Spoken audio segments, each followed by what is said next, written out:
Permit me to briefly introduce my company, Zoma. We're a small innovator biopharma company of 170 employees located in Berkeley, California, and are members of the California Healthcare Institute. Zoma discovers and develops new classes of therapeutic monoclonal antibodies. We've developed a platform for doing so, and we've applied this platform in many respects with a major focus on treating patients with rare diseases.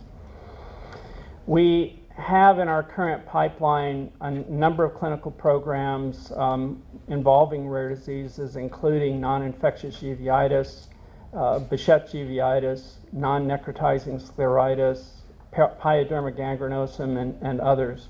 Early next year, we're going to be introducing yet another product which will be applied to treating patients with congenital hyperinsulinism. As a small company, Zoma depends upon the FDA and its efficiency and its consistency throughout our regulatory process, from IND all the way through marketing approval, and critically doing so in a timely way. In order to serve as an effective regulator for our industry, indeed for our country, FDA must be sufficiently funded. In this context, I'm here today to discuss FDA industry user fees, the impact of sequestration, and what we might be able to do about it. More than 20 years ago, working with FDA, the pharmaceutical industry agreed to pay voluntary fees called user fees to ensure FDA timely review and approval of new medicines, as well as to help the agency to keep pace with industry innovation and scientific advances. This is a key point. This is a very rapidly evolving field in science, and as regulators, the FDA has an obligation to keep up to pace with what's going on around them. Well, this user fee program has been quite successful. User fees are now supporting a significant portion of FDA's budget, and in 2014, it's now projected that the user fee program may constitute up to 65% of FDA's budget for product reviews, the balance coming from congressionally directed appropriations. Now, it's essential for all companies in our highly regulated industry, but especially for small companies like Zoma, where we're dependent in part on investor dollars, to be able to rely on timelines and predictability in the FDA review process. So much so that last year, as part of FDA's legislation, which reauthorized the FDA user fees, industry, again, our industry, voluntarily increased the fees we pay to the agency in hopes of improving regulatory review processes for drugs and devices. The problem, or let's call it the issue, is sequestration. Even though FDA user fees come from private industry and not from taxpayer dollars, as part of 2013 sequestration, FDA has already been prevented from accessing nearly $83 million in industry-paid user fees. The true intent of the Budget Control Act, which mandates sequestration, is to cut government spending, not to interfere with private industry dollars which supplement scarce government resources for our FDA.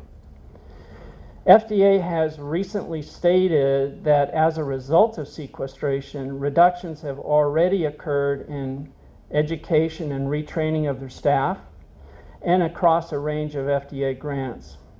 Sequestration has slowed FDA's ability to hire expert medical reviewers, resulting in increasing burdens on existing FDA reviewers' capacity to meet timing commitments by the FDA to industry. So these impacts of sequestration have been alarming. As an example, industry reception of FDA's new breakthrough program has been well received. Many companies now are trying to utilize the breakthrough pathway as a way to to move their products forward in an expedited manner, particularly for diseases where there's a large unmet need. The question is, will the breakthrough program be sustainable if reviewers are not available as they should be? We don't know. And as if this is not enough, and I'm really beginning to address some of the issues that you've heard already this morning, there's the added threat that FDA regulatory science initiatives, such as developing and incorporating new biomarkers, the use of genomics, and developing new patient outcome measurements, so-called endpoints, may also be slowed.